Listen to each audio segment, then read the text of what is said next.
ஆனால் நீங்கள் போகாமல் நான் போகிறதான்னு சொல்லிட்டு, இல்லை, உங்களை கலந்து கொள்ளக்கூடாது என்று சொல்வது ஜனநாயகம் ஆகாது, ஆனால் அரசியல் பேசாதீர்கள் என்று சொன்னேன். இது ஜனநாயகமா? நிகழ்ச்சியில் கலந்துக்கலாமா? அங்கே போய் நீ என்ன பேசணுன்றது இவர் எப்படி முடிவு பண்ணுறது? எந்த அழுத்தமும் காரணம் இல்லை. இந்த வார்த்தை என்ன ரொம்ப காயப்படுது. தலைமையின் நம்பகத்தன்மையை கேள்விக்குள்ளாக்கி இருக்கிறார்னா என்ன, அடிமை சாசனம் எழுதி கொடுத்து விட்டீர்களா? யாரோ முதல்வர் நாற்காலியில் அமரும் போது கேப்டன் விஜயகாந்த் நாற்காலியில் அமரக்கூடாதா? மேடையில் திருமாவளவன் அவர்கள் பேசியதில்லையா? ஏன் அடுத்து கேப்டன் விஜயகாந்த் அவர்கள் தமிழ்நாட்டின் முதலமைச்சர் நாற்காலியில் அமரக்கூடாது? கேப்டன் விஜயகாந்த் முதல்வரானால் திருமாவளவன் முதல்வரானால் பொருள். புற அழுத்தம், அக அழுத்தம் என்னவென்பதை சொல்கிறேன். ஆதவ் அர்ஜுனை கட்சியில் இருந்து நீக்காவிட்டால் திருமாவளவன் முதல்வரை சந்திக்கக்கூடாது என்று முடிவெடுத்தது மன்னர் பரம்பரை அல்லாமல் மக்களால் தேர்ந்தெடுக்கப்பட்டதாக சொல்லிக்கொள்ளும் துணை முதல்வர் உதயநிதி அவர்கள். ஏனென்றால் ஆதவ் அர்ஜுனோட பேச்சு உதயநிதியை தான் ரொம்ப ஹர்ட் பண்ணிடுச்சு. யாருங்க மக்கள் தேர்ந்தெடுத்து முதல்வர் அந்த அறிவு கூட இல்லை அந்த ஆளுக்கு. எல்லாரும் உள்ளுக்குள்ள குஷி கரெக்டாக பேசுகிறான்பா. குஷி அந்த சிரிச்சார் பத்தில் அதே மாதிரி தான் எல்லா மினிஸ்டரும். அதனால தான் அது தொடர்பாக எந்த ஒரு அமைச்சரும் சொல்லவே இல்லை. கருணாநிதியின் மகன் என்பதை தவிர ஸ்டாலினுக்கு என்னப்பா தகுதி? திமுக தலைமை தாங்க, சொல்லுங்க நீங்கள். கருணாநிதி, ஸ்டாலின் என்னும் நான். அப்போ மன்னர் பரம்பரை என்று சொல்வது எந்த வகையில் தவறு? இன்று மன்னர் பரம்பரை என்று சொன்னதும் உங்களுக்கு கோபம் பொத்து கொண்டு வருகிறது. இன்னைக்கு முதல்வர் துரைமுருகன், அடுத்தது அசம்பிளியில் 3வது சீட்டு உதயநிதிக்கு ஒதுக்குறீங்களே. மன்னர் பரம்பரையில் தானே இது நடக்கும். மன்னர் பரம்பரையில் தான் மன்னருக்கு பக்கத்தில் இளவரசர் உட்காருவார். கரெக்டாப்பா? அப்போ இது மன்னராட்சி தானே. பிடிஆர் தியாகராஜன் உங்கள் குடும்பம் சம்பாரிச்ச லட்சணத்தை சொல்லிட்டாருன்றது ஒரே காரணத்துக்காக இன்னைக்கு தூக்கி அவர் ஓரம் கட்டி வச்சிருக்கீங்க. அவர் திட்டக்குழு துணைத் தலைவர் ஆகக்கூடாதா? அப்ப எல்லாத்தையும் நீங்க உங்க குடும்பத்துக்கே வேணும்னு வச்சுக்கிறீங்க. இதுதானே மன்னர் பரம்பரை. இதை சொன்னது உதயநிதிக்கு உறுத்தி இருக்கு. கிளீனா சொல்லிட்டாங்க, நீக்கிட்டு வாங்க. அவருக்கு என்னன்னா, என்ன நாட்டில் பிரசாந்த் கிஷோர் தான் பண்ண தெரியுமா? எங்களுக்கு மூளை இல்லை, நான் பண்றேன் பாருட்டு அவர் உருவாக்கியது தான் பெண் நிறுவனம். ரைட்டா? ஸோ அந்த பெண் நிறுவனத்தெல்லாம் உருவாக்கி முடிச்சவொடனே நீ தேவையில்ல போ, நான் பார்த்துக்கிறேன்ட்டு சபரீஸை அவங்க உறவினர் காயத்ரி என்பவரை தூக்கி தலைமை பொறுப்புக்கு கொண்டு வந்து அர்ஜுனை வரட்டி விட்டாரு. அதில் தான் பிரச்சனை, முரண் தொடங்குது. முதல்ல சஸ்பெண்ட் பண்ணி விட்றேன், திட்டு வெளில போய் 6 மாதம் முடியும் போது நான் இனி கட்சி கட்டுப்பாட்டை மீறி நடந்து கொள்ள மாட்டேன் அப்படின்னு ஒரு லெட்டர் மட்டும் எழுதி அண்ணன்ட்ட கொடு. அப்போ எலெக்ஷன் நெருங்கிடும். உள்ளே உட்காந்துக்கிட்டே பேப்பர் போடாமையே அப்போ பேசுவோம் 2 பக்கமும். யாருப்பா ஒரு தரம் 12 சீட்டு ஒரு தரம் யார் கேட்குறீங்க? எடப்பாடி நீங்கள் எவ்வளோ கேட்குறீங்க அப்படின்னு அப்போ பேசலாம் தம்பி அப்படின்னு திரும்ப ஏன் செய்திருக்கக்கூடாது? நீங்கள் என்ன நினைக்கிறீங்க மாலதி? திரும்ப அப்படி செஞ்சிருப்பார்னு நினைக்கிறீங்களா? கருணாநிதி உயிரோடு இருந்தால் இதை எப்படி கையாண்டிருப்பார்னு சொல்லி அதோட முடிச்சுக்கலாம்னு நினைக்கிறேன். புத்தக வெளியீட்டு விழா, அம்பேத்கர் புத்தக வெளியீட்டு விழா இருக்குல்ல, விஜய் கலந்துக்கிறதா இருந்தாலும் அங்கே போய் இவர் உட்காந்துட்டு விஜய் டம்மி பண்ணியிருப்பார். கரெக்டா? தம்பி விஜய் இருக்கிறாரு, நான் அந்த காலத்திலே சிவாஜி கணேசனை பராசக்தி மூலமாக நான் உருவாக்கினேன். வணக்கம் சவுக்கு மீடியா நேயர்களே. இன்றைய அரசியல் அரட்டையில் எல்லோருக்குமான தலைவர் அம்பேத்கர் என்ற ஒரு புத்தகம் விகடன் குழுமம் சார்பாக வெளியிடப்பட்டது. அதில் ஆதவ் அர்ஜுன் அவர்கள் பேசியது தமிழக அரசியலில் மிகப்பெரிய பரபரப்பை ஏற்படுத்தியது. அது குறித்து பல்வேறு அரசியல் கட்சி தலைவர்களும் தங்களுடைய கருத்தை தெரிவித்தார்கள். அதே போல விடுதலை சிறுத்தை கட்சிகளின் தலைவர் தொல் திருமாவளவன் அவர்கள் ஆதவ் அர்ஜுனுக்கு எதிராக நடவடிக்கை எடுத்துள்ளார். அதற்கு ஆதவ் அர்ஜுன் அவர்களும் பதில் அளித்துள்ளார். இது குறித்தும் இது பின்னணி குறித்தும் பேச இருக்கிறோம். வாருங்கள் சார். வணக்கம். வணக்கம் லியோ. இல்ல கமெண்ட்ல சொல்றாங்க மாலதிக்கும் வணக்கம் சொல்லுங்க. சொல்லிட்டேங்க, அதுக்காக தான் நான் சொன்னேன். நான் இன்னைக்கு புத்தக வெளியீட்டு விழாவுக்கு முன்னாடியே நம்ம பேசணும். ஆதவ் அர்ஜுன், விடுதலை சிறுத்தைகள் தலைவர் தொல் திருமாவளவன் அவர்கள்லாம் அது ஒரு சர்ச்சையாகும். இந்த விஷயங்கள்லாம் நடக்கலாம் அப்படின்னு சொல்லிட்டு நாம் பேசணும். அந்த விஷயங்கள்லாம் நடந்தது.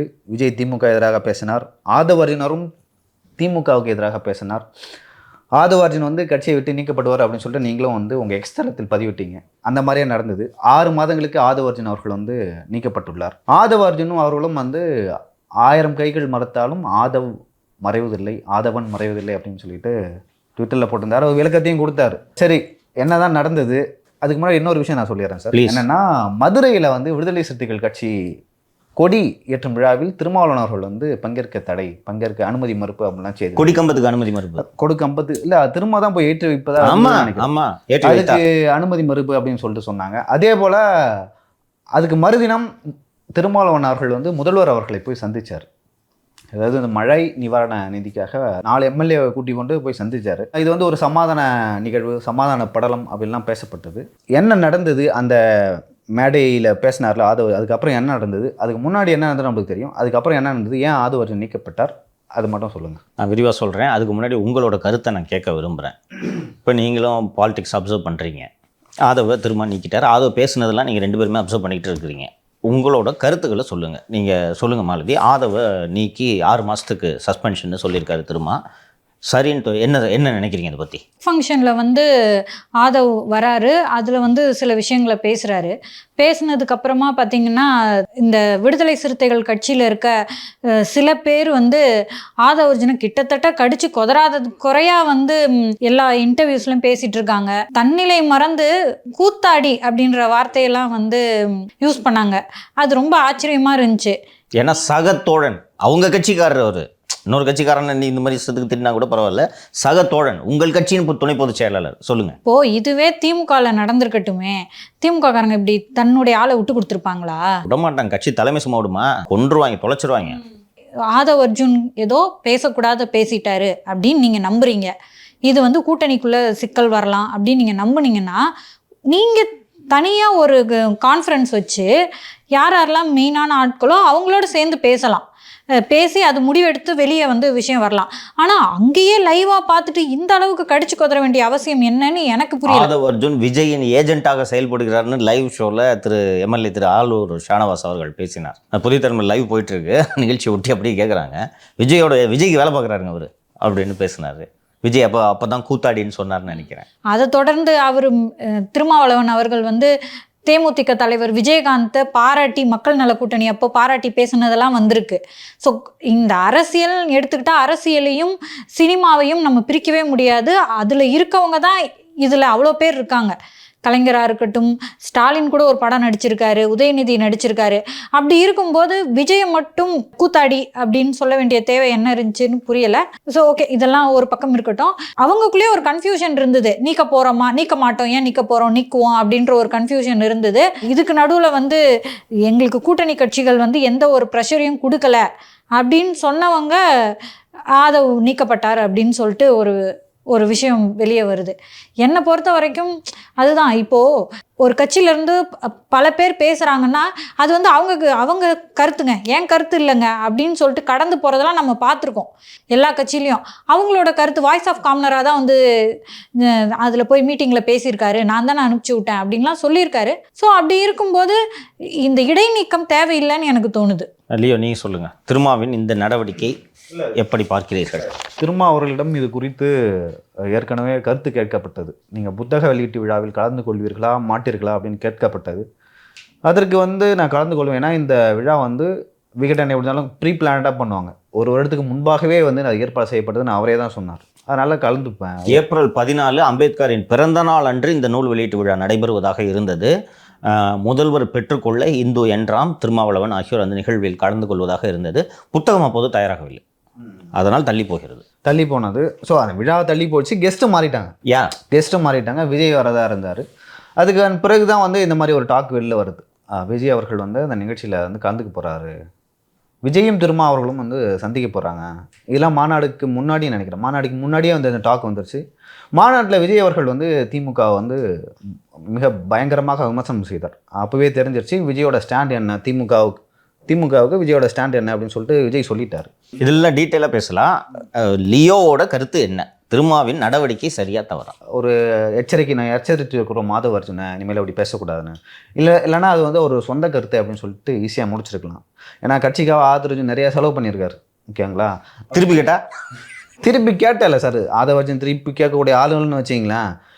செலவு பண்ணியிருக்காரு, வேறு யாருமே செலவு பண்ணல.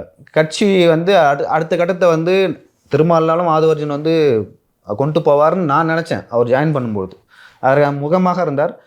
அவர் கட்சியை விட்டு நீக்கப்பட்டது வந்து அவரோட சொந்த முடிவாக இருக்காது. அவருக்கு வந்து ஒரு அழுத்தம் வந்திருக்கும்.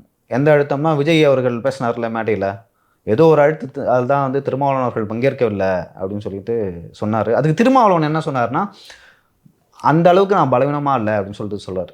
அந்த அளவுக்கு பலவீனமாக இல்லைன்னா நீங்கள் மேடையில் போய் ஏறி இருக்கணும், அதில் கலந்து கொண்டுருக்கணும். ஓகேங்களா? பலவீனமாக இல்லை. அப்போ ஏதோ ஒரு ரீசன் வந்து உங்களை தடுத்துருக்கு. அப்போ அந்த ரீசன் தான் அவரோட பலவீனம். அது நான் திமுகவாக கருதுகிறேன். இப்போ ஆதவ அர்ஜுன் எடுத்தார்ல ஒரு முடிவு, அந்த முடிவும் அவருடைய பலவீனம் தான். அந்த பலவீனம் தான் திமுகவால் தான் ஆதவ அர்ஜுன் நீக்கியிருக்காரு அப்படின்னு சொல்லிட்டு நான் நினைக்கிறேன் சார். சரி, நான் ஒரு தியரி சொல்கிறேன், சரியாக இருக்குமான்னு சொல்லுங்கள். இப்போது நீ சவுக்கு மீடியாவிலேருந்து ரிசைன் வேறு வேலைக்கு போகணுன்னு முடிவு பண்ணிட்டேன், ரைட்டா? இப்போது சவுக்கு மீடியாவில் வேலையில் இருந்துக்கிட்டே போய் இன்னொரு கம்பெனியில் வேலை தேடுறது புத்திசாலித்தனமா, இல்லை சவுக்குமேடியில் ரிசைன் பண்ணிட்டேன்னு ஊர் பூரா தெரிஞ்ச பிறகு வேலை தேடுறது புத்திசாலித்தனமா? இருக்கும்போதே ஆஃபரை வாங்கிட்டு அதுக்கப்புறம் உங்ககிட்ட சொல்லிட்டு சார் இது கிடச்சிச்சு சார் வேலை. கூட கொடுக்குறாங்க சம்பளம், நான் ஹைக்கு கேட்டேன் கொடுக்கல, நான் வாங்கிட்டேன், ஆஃபர் வந்துருச்சு. திரும்ப ஏன் இதை செய்திருக்கூடாது? இப்போது நான் திமுக கூட்டணியை முறித்துக் கொள்கிறேன் என்று சொன்னால் ஏடிஎம்கே அவங்க யார் கொடுத்தாங்க? நாங்கள் 4 தரோன்னு சொன்னால். ஸோ ஆதவ அர்ஜுனை தம்பி ஒரு 6 மாதம் பொறுமையாரு, சஸ்பென்ஷன் தான், எலெக்ஷனுக்கு 1.5 வருஷம் இருக்குது, 1.5 வருஷமாக இதை வச்சு விட்ட முடியாது. என்ன பிள்ளைங்கள்லாம் சம்பாரிச்சுன்னு இருக்குது, அடுத்த எலெக்ஷன் தேவைப்படும். அது வரைக்கும் அதுக்கு முன்னாடி எதுக்கு கூட்டணி முறிக்கணும்? 18 ஆண்டுகள் தொடர்ந்து மத்திய அரசில் ஆட்சியில் இருந்த திராவிட முன்னேற்ற கழகம் தேர்தல் நெருக்கத்தில் தான் கூட்டணியை முறிப்பார்கள்.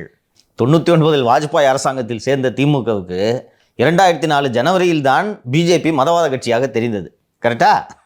ஜனவரி வந்த உடனே ஏப்ரலில் எலெக்ஷன் இருக்கும், ஜனவரியில் கலைஞர் இது மதவாத கட்சி அப்படின்னு வெளில வந்துட்டு காங்கிரஸ் கூட போய் சேர்ந்துக்கினார்.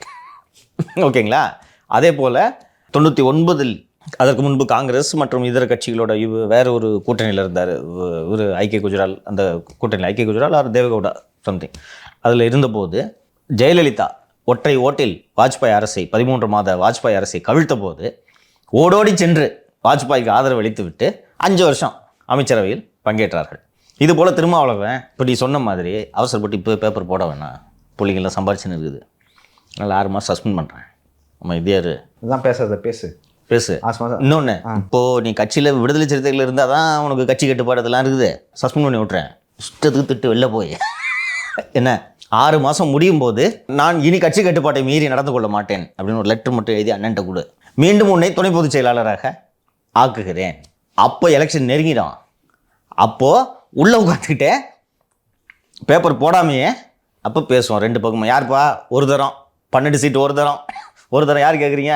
எடப்பாடி நீங்கள் எவ்வளோ கேட்குறீங்க அப்படின்னு அப்போ பேசலாம் தம்பி அப்படின்னு திரும்ப ஏன் செய்திருக்கக்கூடாது? இல்லை, நானும் அப்படி தான் யோசிக்கிறேன் சார். திரும்ப நினைத்திருந்தால் முன்னாடியே தெரிஞ்சிருக்கும் ஆதவர்ஜன் ஏன் திமுகலேருந்து வந்தார், அவர் வந்து கட்சியில் இணைத்து கொள்ளலாமா வேண்டாமா, அவருக்கு பதவி தரலாமா வேண்டாமான்னு சொல்லிட்டு அப்பயே முடிவு பண்ணிருப்பார். ஆதவர்ஜன் இப்படிலாம் பேசுவார்னு திரும்ப அவர்களுக்கு தெரியும். ஆதவர்ஜன் இதுக்காக தான் கட்சிக்கு சேர்ந்திருக்கான்னு திரும்ப அவருக்கு தெரியும், என்ன நடந்ததுன்னு தெரியும். அப்படி இருக்கும்பொழுது ஆதவர்ஜன் முறையாக பேசினார்ல திமுக எதிராக, அப்போவே நீக்கிருக்கணும், அவர் நீக்கல. சரி, இப்போ நான் சொல்கிறது தேரி சாத்தியமா? இது சாத்தியம் சார். 6 மாதம் நீ என்ன பேசுவியோ அப்படின்னு சொல்லிட்டு அவருக்கு ஒரு வாய்ப்பு வழங்கப்பட்டுள்ளது, அஃபிஷியலாக வந்து வழங்கப்பட்டுள்ளது. நீங்கள் என்ன நினைக்கிறீங்க மாலதி? திரும்ப அப்படி செஞ்சிருப்பார்னு நினைக்கிறீங்களா? சாத்தியம் இருக்குது.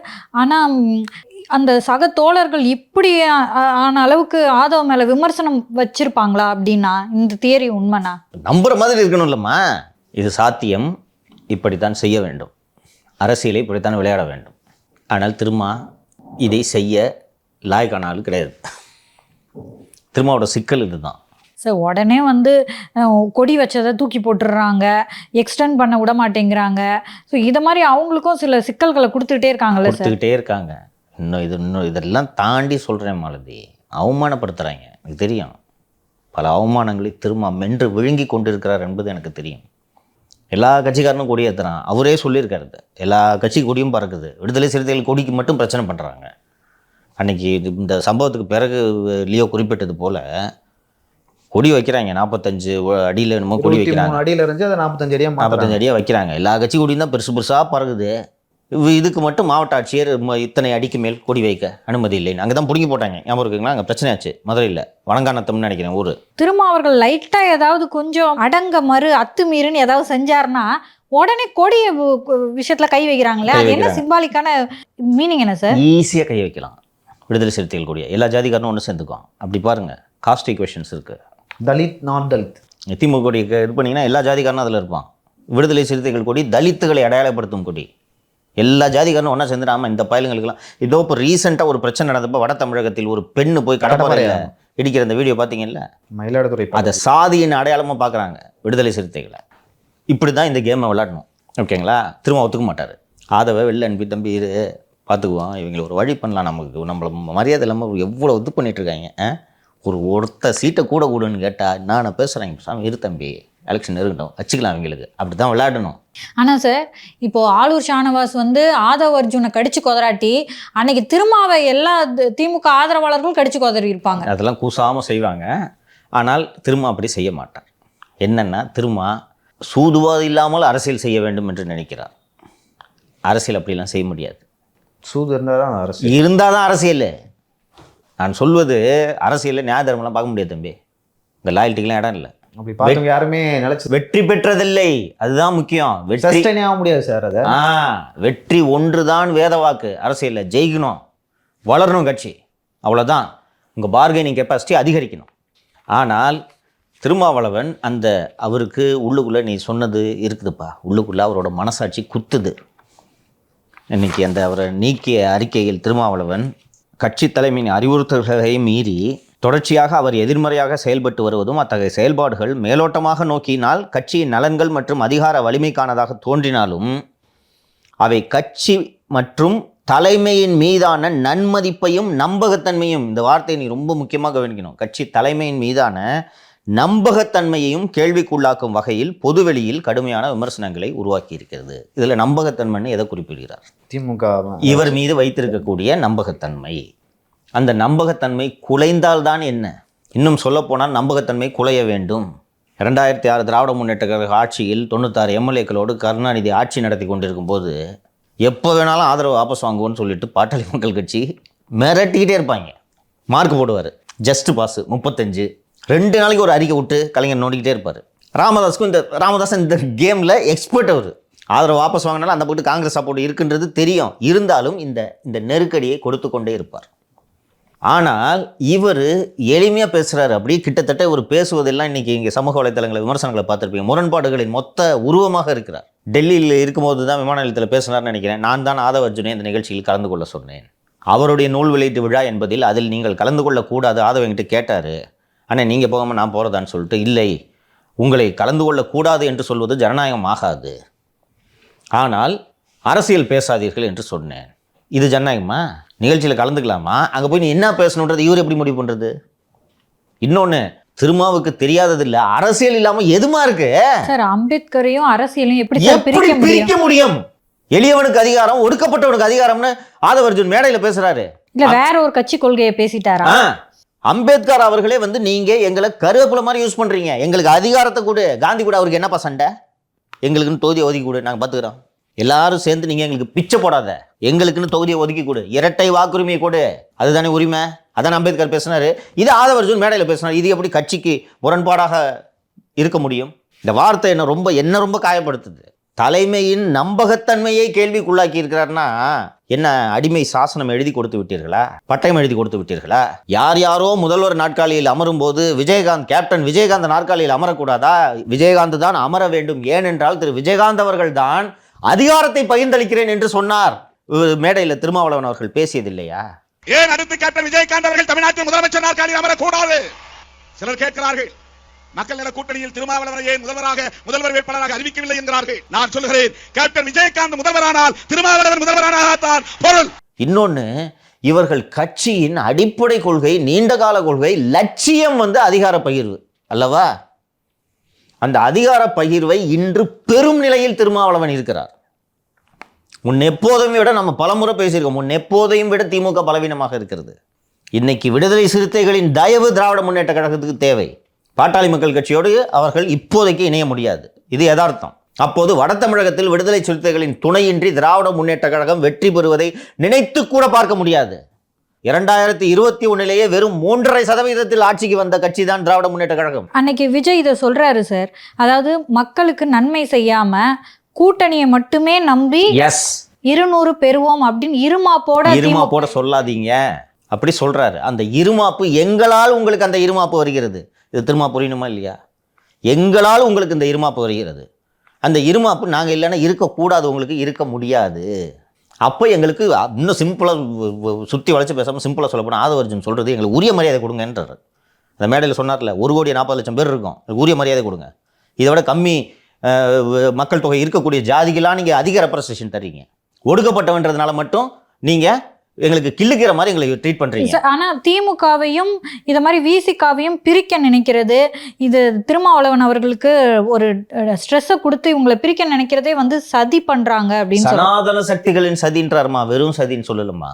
ஆதவ சனாதன சக்தியாம்மா? என்ன வார்த்தை இதெல்லாம்? நான் சொன்னேன்ல, திரும்ப அந்த கேம் விளையாட லாக் இல்லைன்னு சொல்கிறேன்ல. என்ன வார்த்தைகளை பயன்படுத்துகிறீர்கள் நீங்கள்? தலைமையின் மீதான நம்பகத்தன்மையை கேள்விக்குள்ளாக்கிறதுனா கேள்விக்குள்ளாகிட்டு போகுது. என்ன இப்போ ராமரே சந்தேகப்படவில்லை என்றாலும் ஊர் மக்கள் சந்தேகப்படுகிறார்கள் என்பதற்காக சீதையை தீக்குளிக்க வைத்த ராமபிரானை போலல்லவா திருமாவளவன் நடந்து கொள்கிறார். ஒன்று. இன்னொன்று, எனக்கு எந்த விதமான புற அழுத்தமும் இல்லை என்று திருமாவளவன் மீண்டும் மீண்டும் சொல்லிக் கொண்டிருக்கிறார். புற அழுத்தம், அக அழுத்தம் என்னவென்பதை சொல்கிறேன். ஆதவ அர்ஜுனை கட்சியிலிருந்து நீக்காவிட்டால் திருமாவளவன் முதல்வரை சந்திக்கக்கூடாது என்று முடிவெடுத்தது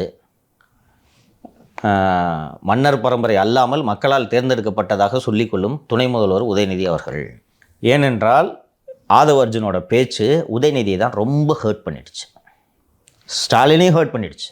ஏனென்றால் ஆதவ அர்ஜுன் பேசியதில் உண்மை இருக்கிறது, யதார்த்தத்தை பேசுகிறார் அவர். ஆனால் மினிஸ்டர்லாம் சந்தோஷமாக இருந்திருப்பாங்க. எல்லாரும் உள்ளுக்குள்ளே குஷி, கரெக்டாக பேசுகிறான்பா, குஷி அந்த சிரிச்சார் பார்த்தால அதே மாதிரி தான் எல்லா மினிஸ்டரும். அதனால தான் வந்து அது தொடர்பாக வந்து எந்த ஒரு அமைச்சரும் சொல்லவே இல்லை. இது யதார்த்தம் தானே. மன்னர் பரம்பரை போல நீங்கள் ஆட்சிக்கு வருகிறீர்கள் என்பது யதார்த்தம் தானே. நல்லா கொஞ்சம் ப்ராக்டிக்கலாக பேசுகிறோம்ப்பா, உடச்சி பேசுகிறோம்ப்பா. கருணாநிதியின் மகன் என்பதை தவிர ஸ்டாலினுக்கு என்னப்பா தகுதி? திமுக தலைமை தாங்க, சொல்லுங்கள் நீங்கள், வேறு என்ன தகுதி? துரைமுருகன் மாணவர் அணி காலத்திலேருந்து இருக்கார். இவரை கூட அப்படி தானே சார் சொல்லுவாங்க. சிறு வயதிலிருந்தே ஒரு சிறு பதவியாக கொடுத்து தான் வந்து 30 வருஷம் அரசியல் பணி பண்ணதுக்கு அப்புறம் தான் பண்ணாங்க. அதெல்லாம் நான் இல்லை மறுக்கலை. நான் அவரை ட்ரெயின் பண்ணார், கருணாநிதி ட்ரெயின் பண்ணார். ஸ்டாலின் மகனுக்கு அது அந்த ட்ரைனிங் கூட இல்லை, அதெல்லாம் பண்ணார். ஆனால் கருணாநிதியின் மகனாக இல்லாமல் இருந்திருந்தால் இன்னைக்கு ஸ்டாலின் இந்த தலைமை பொறுப்புக்கு வந்திருக்க முடியுமான்னு நான் கேட்குறேன். முடியாது, வைகோ வந்திருப்பார் சார். அவ்வளோதான், கரெக்டாக பிடிச்சிட்டாரு பாருங்க பாயிண்ட்டை. வைகோ திமுகவில் இருந்தால் ஒரு நாளும் நமது மகன் தலைவராக மாட்டான் என்பது கருணாநிதி அவர்களுக்கு நன்றாக தெரியும். அப்படி ஒரு கூட்டம் வைகோக்கு. அப்படியே எங்கும் பார்த்தாலும் வைகோ வைகோ வைகோ என்று திமுகவில் வைகோ என்ற குரல். அதுவும் அந்த ஈழப்போர் தொடங்கி நடந்து கொண்டிருந்த சமயம் வைகோ புலிகள் ஆதரவாளர் என்பதை வெளிப்படையாக காண்பித்துக் கொண்டவர். அண்ட் இந்திய அரசு இலங்கைக்கு செல்ல அனுமதி அளிக்காது என்பதனால் கள்ளத்தோணி மூலமாக போய் இதுக்கு யாழ்ப்பாணத்துக்கு போய் டைகர்ஸை போய் பார்த்துட்டு வந்துட்டார். அது செய்தி ஆயிடுச்சு.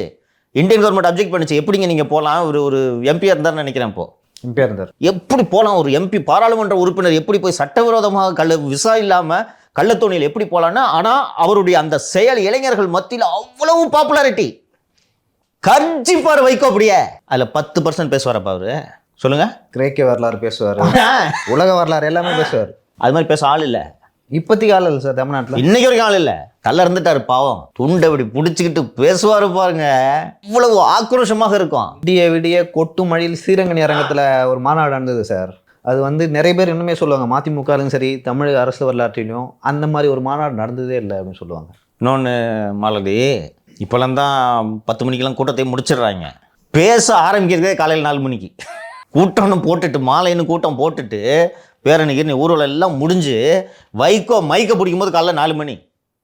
அன்றைக்கி ஈவினிங் பேப்பரில் தான் வரும் நியூஸு. அவ்வளோ நேரம் உட்காந்துருக்கும் கூட்டம். கலைஞருக்கு தெரிஞ்சிச்சு, பிள்ளைய பற்றியும் தெரியும்ல. அப்போ மன்னர் பரம்பரை என்று சொல்வது எந்த வகையில் தவறு? இன்று மன்னர் பரம்பரை என்று சொன்னதும் உங்களுக்கு கோபம் பொத்து கொண்டு வருகிறது. இன்றைக்கி முதல்வர் துரைமுருகன், அடுத்தது அசம்பிளியில் 3வது சீட்டு உதயநிதிக்கு ஒதுக்குறீங்களே. மன்னர் பரம்பரையில் தானே இது நடக்கும். மன்னர் பரம்பரையில் தான் மன்னருக்கு பக்கத்தில் இளவரசர் உட்காருவார். கரெக்டாப்பா? அப்போ இது மன்னராட்சி தானே. திரும்ப இதை ஏற்றுக்கொள்கிறார் என்று தானே நம்ம புரிந்து கொள்ள முடியும். ஆனால் இந்த உண்மையை அவர்கள் பேசும்போது இவர்கள் குடும்பத்துக்கு சுடுகிறது. சார் இதுக்கு வந்து ரியாக்ட் பண்ண உதயநிதி அவர்கள் வந்து எப்படி பேசியிருந்தாருன்னா, இது தெரியாது அந்த ஆளுக்கு. அது ஏன் அந்த கோவம் வருது? அவர் இப்படி ரியாக்ட் பண்ணி பார்த்ததே இல்லை சார். ரொம்ப கூலாக இருப்பார். உண்மை சுடுகிறது, வேறு ஒன்றும் அல்ல. மற்றவர்கள் எல்லாருக்கும் தெரியும், உதயநிதிக்கு தெரியாதா? நேற்று வரைக்கும் நீங்கள் லாயலா காலேஜ் முடிக்கிறீங்க, அதை எப்படி முடித்தாருன்றது வேறு கதை. முடிக்கிறாரு, ஸ்னோ பவுலிங்னு ஒன்று ஆரம்பிக்கிறாரு, இன்கம் டேக்ஸ் ஆஃபீஸ் எதிர்க்க. 2007 சினிமா கம்பெனி ஆரம்பிக்கிறாரு, ஒரு 4 விளங்காத படத்தில் நடிக்கிறாரு. அதுவும் வந்து கொள்கை படங்களில் நடித்தவராம் உதயநிதி பொன்முடி அவர்கள். 4 விளங்காத படத்தில் நடிக்கிறாரு, சினிமா இண்டஸ்ட்ரியை கண்ட்ரோல் பண்ணுறாரு, எம்எல்ஏ ஆகிறாரு, அமைச்சர் ஆகிறாரு, துணை முதலமைச்சர் ஆகிறாரு.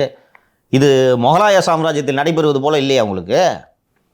அங்கேயாவது முகலாய சாம்ராஜ்யத்திலாவது வாரிசு மோதல்கள் இருக்கும், சகோதரர்கள் வந்து சண்டையிடுவார்கள். உதயநிதிக்கு அந்த சிக்கல் கூட கிடையாது.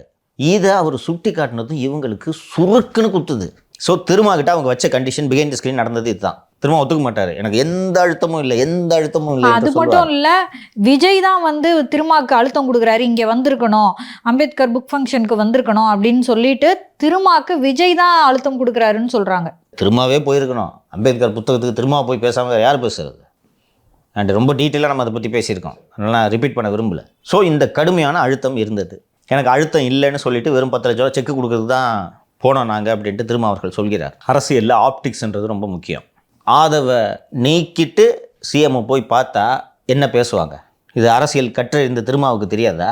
போயிட்டு வந்து நீக்கிறது, போய் 1 மணிக்கு அப்பாயின்மெண்ட்டு, போய் செக்கை கொடுத்துட்டு வந்துட்டு அங்கே மைக்க போடுவாங்க. சார் என்ன சார் ஆதவ மேல் நடவடிக்கை எடுப்பாங்க, பேசிகிட்டு இருக்காங்க, நாளைக்கு பண்ணுறாங்க, சொல்லிக்கலாம் தானே? இதை சொல்லிருக்கலாம், இன்றைக்கி பண்ணியிருக்கலாம்ல. அப்போ எப்படி பேசுவாங்க? நீ அங்கே போன உடனே கேட்பாங்க இதை இல்லையா? குறைந்தபட்சம் அவங்க விடுதலை சிறுத்தைகள் கட்சியோட அமைப்பு விதிகள் என்னன்றது எனக்கு தெரியாது. குறைந்தபட்சம் எல்லா இடங்களிலும் ஷோகாஸ் நோட்டீஸ் கொடுக்கறது தான் முறை இல்லையா? இந்த மாதிரி உங்கள் மேலே குற்றச்சாட்டு இருக்குது, இதுக்கு என்ன பதில் சொல்கிறீங்க? எடுத்த எடுப்பில் சஸ்பென்ஷன் பண்ணிவிட்டு திருமாவளவன் அவர்கள் திருப்பி அவர் கட்சியில் சேர்த்துப்பீங்களான்னு சொல்லிட்டு கேட்ட கேள்விக்கு 6 மாத காலம் அவரது செயல்பாடுகள் எப்படி இருக்கிறது என்பதை பார்த்துவிட்டு நாங்கள் முடிவெடுப்போம் அப்படின்னு சொல்லியிருக்காரு. என்னுடைய செயல்பாடுகள் எப்படி இருக்கும் என்பதற்கு ஆதவ அர்ஜுன் நேற்றே பதிலுரை அளித்து விட்டார். இந்த திருமாவோட இந்த இதில் இந்த வார்த்தைக்கு நான் ரொம்ப வருத்தப்பட்டு சொன்னேன்ல, அதே நேரத்தில் ஆதவ அர்ஜுனோட ரிப்ளை ரொம்ப வலுவா அழகா அவர் மகிழக்கூடியதாக இருக்கிறது. படிக்கிறேன், அந்த திருமாவோட படிச்சிட்டேன்ல நான் ஆதவ அர்ஜுனோடதுல. தலித் மற்றும் பிற ஒடுக்கப்பட்ட மக்களுக்கான ஆட்சியிலும் பங்கு அதிகாரத்திலும் பங்கு என்ற முழக்கத்தை அந்த மக்களுக்கான அதிகாரம் கிடைக்கும் வரை தொடர்ந்து முழங்கிக் கொண்டு இருப்பதே நேர்மையான மக்கள் அரசியலாக இருக்கும் என்ற எனது உள்ளார்ந்த எண்ணத்தை தோழர்கள் மத்தியில் இப்போதும் பதிவு செய்ய கடமைப்பட்டுள்ளேன். அவர் என்ன சொல்றாருன்னா, கிட்டத்தட்ட இது நேரடியாக திருமாவுக்கு சொல்லக்கூடிய பதில். அந்த அதிகாரத்தில் பங்குன்றது கிடைக்கிற வரைக்கும் அதை பேசிக்கிட்டே இருக்கிறது தான் உண்மையான அரசியல் அப்படின்னு சொல்றாரு. அப்போ அதுக்கு என்ன மீனிங்னா, திருமாவளவன் வெறும் வார்த்தைகள் மட்டும் அதை பேசுகிறார். அதிகாரத்தில் பங்கு என்பதை நடைமுறை சாத்தியப்படுத்த திருமாவளவன் தயாராக இல்லை என்பதுதான் இதற்கு பொருள் என்று நான் புரிந்து கொள்கிறேன். குறிப்பாக ஒடுக்கப்பட்ட மக்களுக்கு அதிகாரம் கிடைத்துவிடக் கூடாது என்று நினைக்கும் மனநிலைதான் மன்னர் பரம்பரைக்கான நிலை என்பதை அழுத்தமாக பதிவு செய்ய விரும்புகிறேன். திருப்பி கட்சியில் சேர்த்துக்கு வர இல்லையான்றதுக்கு ஆதவ அர்ஜுனோட பதில் இதுதான். இது மன்னர் பரம்பரை தான், ஆதவ அர்ஜுன் சொன்னது தானமா நடந்துகிட்டு இருக்குங்க. போய் 3வது இடத்துல உட்கார வைக்கிறீங்களே, அங்கே பின்னாடி 4 டைம் எம்எல்ஏ 5 டைம் எம்எல்ஏலாம் இருக்காங்களே, KN நேரு, பொன்முடி, MRK பன்னீர்செல்வம், ஐப்பரி சாமிலாம் நடக்க முடியாத அளவுக்கு முதுமையாயிட்டார் அவர். எத்தனை வருஷமாக இருக்காங்க, அவங்களுக்குலாம் அந்த சீனியாரிட்டி வேண்டாமா? உறுத்தாதா? அவங்களுக்கு கொஞ்சம் யோசிச்சு பாருங்க, உறுத்தாதா? எத்தனை வருஷமா அடி வாங்கினவங்க இவங்களாம் உதயநிதிக்கெல்லாம் என்னன்னே தெரியாதம்மா. 2001 to 2006 பாடாப்படுத்துச்சு இந்த அம்மா ஜெயலலிதா. எல்லா மினிஸ்டரையும் தூக்கி உள்ள போட்டாங்க. உள்ள போகுது அது 2011. அது நீங்கள் சொல்கிறது இந்த லேண்ட் கிராப். நான் சொல்கிறது 2001 to 2006 கடுமையாக வெறும் அரசியல் போராட்டத்திலே அவ்வளோ தொல்லை கொடுத்தாங்க இந்த அம்மா. ஃபஸ்ட்டு கலைஞர் அரெஸ்ட்டு, அதுக்கப்புறம் மெரினா ஊர்வலத்தில் அடி, கலைஞர் அரெஸ்ட்டை கண்டித்து நடந்ததில் அதில் திமுகங்க பூரா அடி. அப்புறம் கஞ்சி தொட்டி திறந்தாங்க திமுகவினர், நெசவாளர்கள்லாம் கஷ்டப்படுறாங்கன்னு சொல்லிட்டு அந்த நெசவாளர்கள் இருக்கக்கூடிய இடத்துல கஞ்சி தொட்டி திறந்தாங்க. ஜெயலலிதா போலீஸ் இறக்கி விட்டு அடி, எங்கே கஞ்சி தொட்டி திறந்தாலும் அடி. அதற்கு பிறகு நீங்கள் சொன்னதையும் எடுத்துக்கலாம், 2011 எடுத்து அதில் எனக்கு வருத்தமே இல்லை. எல்லாரும் நில அபகரிப்பு பண்ணாங்க, ஜெயிலுக்கு போனாங்க. இருந்தாலும் அரசியல் ரீதியாக பார்த்தால் இவர்கள்லாம் வழக்குகளை சந்தித்தவர்கள். இவர் இறந்து விட்டார். வீரபாண்டி ஆறுமுகத்தெல்லாம் ஜெயில் விட்டு ஜெயில் மாற்றுவாங்க, என்ன பண்ணதே பண்ணாங்க. ஆக்சுவலாக வீரபாண்டி ஆறுமுகம் ஏன் குறி வச்சாங்கன்னா, அவர் கலைஞருக்கும் சரி யாரும் சொன்னாலும் கேட்க மாட்டார் சார். ரொம்ப போல்டான சார் அவர். காலையில் ஒரு ஜெயிலு, சாயங்காலம் இன்னொரு ஜெயிலு. அவர் சிறந்தி இருந்ததாலே ஆமாம் அதை சொன்னாங்க. அவ்வளோ பேர் வழக்குகளை சந்திச்சிருக்காங்க போட்டு. அதுவும் சம்மரில் அரெஸ்ட் பண்ணி ஜெயில் விட்டு ஜெயில் மாற்றி குறைஞ்சது எல்லாம் 30-40 நாள் இந்த முன்னாள் அமைச்சர்கள் எல்லாம், இன்றைய அமைச்சர்கள் எல்லாம் சிறையில் இருந்தார்கள். இதில் 1% கஷ்டப்பட்டுருப்பாராமா உதயநிதி? 1% கஷ்டப்பட்டுருப்பாரப்பா? 1% பட்டுருப்பாரா? எதுக்கு நீங்கள் தூக்கி பக்கத்தில் உட்கார வைக்கிறீங்க 3வது இடத்துல? அப்புறம் இவர் கற்றறிந்த பொருளாதார மேதை, லண்டன் ஸ்கூல் ஆஃப் எக்கனாமிக்ஸில் படிச்சுட்டு வந்த மாதிரி திட்டக்குழுவோட துணை எக்ஸ் அஃபிஷியல் வைஸ் சேர்மன் அவர். நம்ம விரிவாக பேசியிருக்கோம். இந்த குடும்பத்தோட பேராசன்னு சொல்லிட்டு நான் அன்றைக்கி சொன்னேன். அந்த பதவி கூட வேறு யாரும் இருக்கக்கூடாதாப்பா? ஜெயரஞ்சனும் இவரும் ஒன்றா? பொருளாதார அறிஞர் என்ற அடிப்படையில் தான் ஜெயரஞ்சனை திட்டக்குழுவோட துணைத் தலைவராக வச்சுருக்கீங்க நீங்கள். அவரை விட இவர் ரொம்ப பொருளாதார மேதை மாதிரி, அதுவும் வேலை செஞ்சு கிழிக்கிறவர் மாதிரி இவரை திட்டக்குழுவோட துணைத் தலைவர் ஆக்கிட்டு அவரை எக்ஸிக்யூட்டிவ் சேர்மன் ஆக்குறாங்க அவரை, ஜெயரஞ்சனை. அப்போ நீங்கள் இதெல்லாம் ஏன் உதயநிதிக்கு மட்டும் இது கிடைக்கிறது? தமிழகத்தின் ஒரு நிதித்துறையில் வல்லுநராக அறியப்படக்கூடிய திரு PTR தியாகராஜன் அவர்களுக்கு இந்த பதவி கொடுக்கக்கூடாதா? சொல்லுங்க. தியாகராஜன் திட்டக்குழு துணைத் தலைவராக இருக்கிறதுக்கு தகுதி இல்லாதவராப்பா?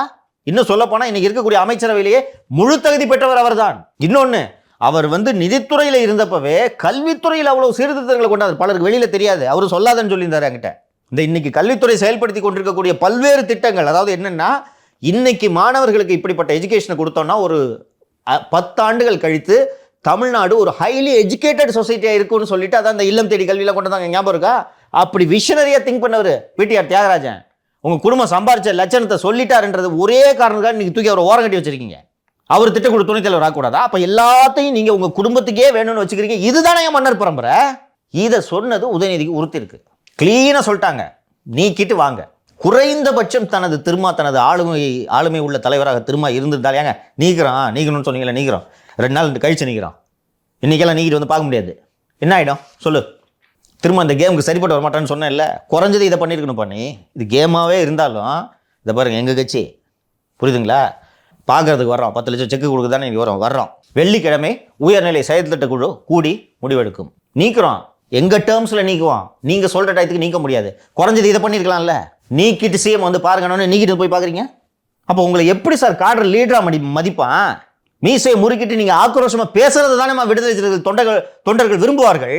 எங்களது தலைவர் கூழை கும்பிட்டு போட்டுக்கொண்டு திராவிட முன்னேற்ற கழகத்திற்கு அடிமையாக இருக்கிறார் என்பதை விடுதலை சிறுத்தைகள் தொண்டர் விரும்புவானா? இன்னைக்கு நேத்து கட்சிக்கு வந்த ஆதவர்ஜுனுக்கு இருக்கிற ஆதங்கம் உங்களுக்கு இல்லையே? தலித்துகளுக்காகவே 30 ஆண்டுகளாக இயக்கம் நடத்திய திருமாவளவனுக்கு இது இல்லாமல் போய்விட்டதே. இன்னும் சொல்ல போனோம்னா, தேர்தல் பாதை திருடர் பாதைன்னு பேசிட்டு இருந்தவருமா 90 வரைக்கும் ஒரு தேர்தலை புறக்கணிப்போம், தேர்தல் பாதை திருடர் பாதை என்பதுதான் விடுதலை சிறுத்தைகளின் முதல் முழக்கம். இன்னைக்கு இந்த 4 சீட்டுக்காக போய் தவம் கிடக்குறீங்க. ஒருத்தன் வர்றான், வாராது வந்து மாமணி போல ஒரு ஆள் வர்றாரு, நீங்க எல்லாரையும் அரவணைத்து பயன்படுத்த வேண்டும். இன்னொன்று, கடந்த காலத்தில் நீங்கள் கூட்டணி மாறாதவர் அல்ல, இன்னைக்கு உங்களுக்கு ஆப்ஷன் இருக்கு, அந்த ஆப்ஷனை ஏன் எக்ஸசைஸ் பண்ண மாட்டீங்கன்றது தான் இன்னைக்கு எல்லாருடைய வருத்தமாகவும் இருக்கிறது. 2024 தேர்தலுக்கு முன்னாடியே வந்து திருமாவளவனுக்கு 26 அசம்பிளிக்கு கொடுக்கப்பட்ட சீட்டுகளோட எண்ணிக்கை 15. எனக்கு தெரியுது பர்சனலா. திமுக அண்ணா திராவிட முன்னேற்ற காலத்தில் 2 மூத்த தலைவர்கள் திருமா கிட்ட 15 சீட்டு அசம்பிளிக்குன்னு சொல்லுங்கன்ட்டு என்கிட்ட என்னிடம் சொன்னார்கள். 15 சீட்டு தரேன்றாங்க, எண்ணிக்கைக்காக நாங்கள் கட்சி நடத்தவில்லை. அப்போ எதுக்கு நடத்துறீங்க நான் கேட்குறேன். அதிகாரத்தை எப்படி கைப்பற்ற? நான் நேற்றைக்கு முன்தினம் ஒரு ஃபெலிக்ஸ் இன்டர்வியூலே சொல்லியிருந்தேன், நம்ம தான் திருமாவளவனை ஒரு மாபெரும் தலைவர் என்று தவறாக கருதி விட்டோமோன்ற சந்தேகம்லாம் எனக்கு வர ஆரம்பிச்சிச்சு இல்லையோ? தப்பான ஆளுமையில் நம்ம நம்பிக்கை வச்சோமோன்ற சந்தேகம்லாம் எனக்கு வருது. நீங்கள் தான் சொன்னீங்க நாங்கள் போய் கூட்டணி வைக்கிறோம் அரசியல் கட்சிகளோடு அப்படின்லாம் நீங்கள் சொல்கிறீங்க. எங்களுக்கு அதிகாரம் வேண்டுங்க, அதிகாரத்துக்காக தான் நாங்கள் போய் கூட்டணி வைக்கிறோம் அப்படின்ற விளக்கத்தை இவர் தான் முன்னாடி கொடுத்துருக்கார் கடந்த காலங்களில். அப்போ அந்த அதிகாரம் கிடைக்கிறதுக்கு கூடுதல் எண்ணிக்கையில் எம்எல்ஏக்களோ எம்பிக்களோ வருவது தானே முக்கியம். அது எனக்கு வேணாம், எண்ணிக்கைக்காக நாங்கள் கட்சி நடத்தவில்லை என்றால் எண்ணத்துக்காக கட்சி நடத்துகிறீர்களா? அப்போ அதிகாரத்தில் பங்கு என்பது உங்களது எண்ணம், கடைசி வரை எண்ணத்தோடு இருப்பீர்கள், எண்ணிக்கை வேண்டியது இல்லையா?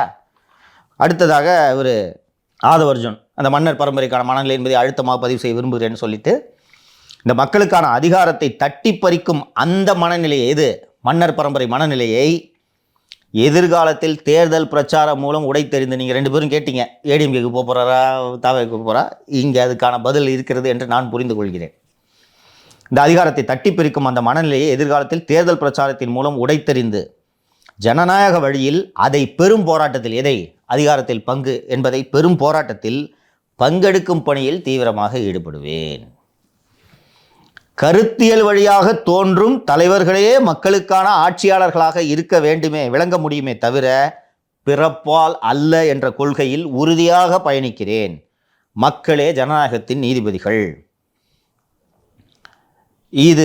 இவர் என்ன சொல்ல விரும்புகிறார்னா, கருத்தியல் வழியாக தோன்றும் தலைவர்களே அப்படின்னா எளிதாக சொன்னோன்னா, அப்பா சிஎம்ன்றதுனால புள்ள சிஎம்ன்ற நிலை இருக்கக்கூடாது, அதற்காக நான் பிரச்சாரத்தில் ஈடுபடுவேன், மக்களே ஜனநாயகத்தின் நீதிபதிகள்னால் மக்கள் முடிவு செய்வார்கள், நான் அதை நோக்கி பிரச்சாரத்தின் மூலமாக பயணிப்பேன் அப்படின்றதை சொல்லிட்டாரு. அப்புறம் கருத்தியல் பேசிக்கொண்டு ஊழலை உருவாக்கும் போலி கருத்தியல்வாதிகளை மக்கள் மத்தியில் அடையாளப்படுத்தி காட்டுவோம். மத பெரும்பான்மைவாதம், சாதி ஆதிக்கம், பெண்ணடிமைத்தனம், இது தீஸ் திங்ஸ் ஆர் ஜென்ரல். அப்புறம் பெரியார் அம்பேத்கர் வழியில் பயணிப்பேன்னு சொல்லிட்டு, புரட்சியாளர் அம்பேத்கர் சுட்டி காட்டியது போல சிந்திப்பதற்கான சுதந்திரமே உண்மையான சுதந்திரம் என்பதில் உறுதியான நம்பிக்கை கொண்டு புதிய ஜனநாயகத்தை உருவாக்குவோம். இதுக்கு என்ன மீனிங்னா, சுதந்திரமான உண்மையான சுதந்திரம் சிந்திப்பதற்கான சுதந்திரம், நல்ல சிந்தனைகள் உருவாவதற்கான சுதந்திரம். அது போல் சிந்திச்சதுனால தான் என்ன விடுதலை சிறுத்தைகள் தூக்கி போட்டாங்கன்றதான் சொல்கிறார். கரெக்டா? ஆமாம், அதான் இல்லையா? சிந்திப்பதற்கான சுதந்திரமே உண்மையான சுதந்திரம் அப்படின்னா நான் சுதந்திரமாக சிந்தித்தேன், எனது சிந்தனைகளை வெளிப்படுத்தினேன், அதற்கான விலையை நான் கொடுத்து கொண்டிருக்கிறேன்றாரு. இப்போ நீங்கள் கேட்ட கேள்விக்கு வரேன் நான். அடுத்து ஆதவ அர்ஜுன் என்ன செய்வார்? உங்களுக்கு என்ன தோணுது? நீங்கள் சொல்லுங்கள். விஜய் கட்சியோட சேரலாம்னு சொல்றாங்க, அப்படி இல்லாட்டி அதிமுகவோட சேரலாம் அப்படின்ற மாதிரி சொல்றாங்க. உங்களுக்கு என்ன தோணும்? சரி, இன்னும் ஒரு 6 மாத காலம் சொல்லிட்டு கட்சி விட்டு நீக்கி வச்சுருக்காங்க ஆதவ அர்ஜுன். இந்த 6 மாத காலத்தில் வந்து அவரை தன்னை பில்ட் பண்ணிப்பார் அப்படின்னு நான் நினைக்கிறேன். 6 மாத காலத்தில் ஒரு பெரும் சக்தியோ இல்லை பெரும் தலைவராக ஒரு லைம்லைட்டில் வந்துட்டு அதுக்கப்புறம் அவர் வந்து டிசைட் பண்ணுவார் எங்கே போகிறேன் அப்படின்னு சொல்லிட்டு நான் நினைக்கிறேன். இப்போ ஆதவ அர்ஜுனோட இலக்கு எதுன்றதை சொல்லிட்டார் அவர். சரியா? மன்னர் பரம்பரை ஆட்சியை வீழ்த்துவது என்னுடைய இலக்கு. இதற்கு நீங்கள் சொன்ன 2 சஜஷனுமே பாசிபிள்.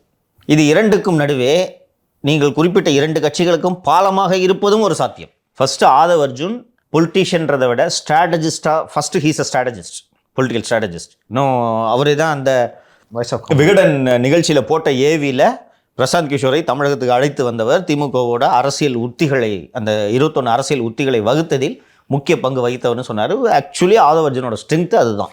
ஸோ ஆதவ அர்ஜுனோட இலக்கு என்னன்றதை பார்த்துட்டோம், திமுகவை வீழ்த்துவது. அதற்கு என்னென்ன வழிமுறைகள் என்பதை அதை நோக்கி பயணிப்பார். அவர் ஒற்றால அவர் போய் திமுகவை வீழ்த்திட முடியாது. ஸோ வீழ்த்தக்கூடிய சக்திகள் எது என்று ஆராய வேண்டும். தாவேக, அண்ணா திராவிட முன்னேற்ற கழகம், இதர கட்சிகளும் இருக்கலாம். ஸோ இப்போது அந்த திமுகவை வீழ்த்த வேண்டும் என்ற அந்த இலக்கை அடைவதற்கு மீதமுள்ள எல்லாமே இவருக்கு நட்பு சக்திகளாக தோன்றும். அந்த நட்பு சக்திகளில் பிஜேபி இல்லை என்பதை நாம் உறுதியாக நம்பலாம். என்ன காரணம் என்றால் மதவாதத்தை ரொம்ப தீவிரமாக எதிர்க்கிறார். அதை தாண்டி வந்து தமிழ்நாட்டில் பாஜக ஆட்சி பிடிக்காதுன்னு அவருக்கு தெரியும். பிடிக்காதுன்றது தெரியும். இன்னொன்று அவர் இதை ஒரு கொள்கையாகவே வச்சிருக்காருன்ட்டு நான் நம்புறேன். இல்லை, அம்பேத்கரை ஏற்றுக்கொண்டவர் எப்படி முடிஞ்சு போச்சு பாஸ், சிம்பிளாக முடிச்சிட்டிங்க நீங்கள், அவ்வளோதான். அம்பேத்கரை ஏற்றுக்கொண்டவர் எப்படி 2 முரண் இல்லையா? ஸோ அதுக்கு சாத்தியம் இல்லை. ஸோ இப்போதைக்கு என்னோட அண்டர்ஸ்டாண்டிங், எனக்கு கிடைச்ச இன்ஃபர்மேஷன், திமுகவை எதிர்க்கக்கூடிய இந்த சக்திகளை ஒருங்கிணைக்கும் வேளையில் ஆதவ அர்ஜுன் ஈடுபடுவார். அண்ட் வாக்குகள் பிரிவதன் காரணமாக மீண்டும் மன்னர் பரம்பரை ஆட்சி வந்துவிடக்கூடாது என்பதில் ஆதவ அர்ஜுன் உறுதியாக இருக்கிறார்.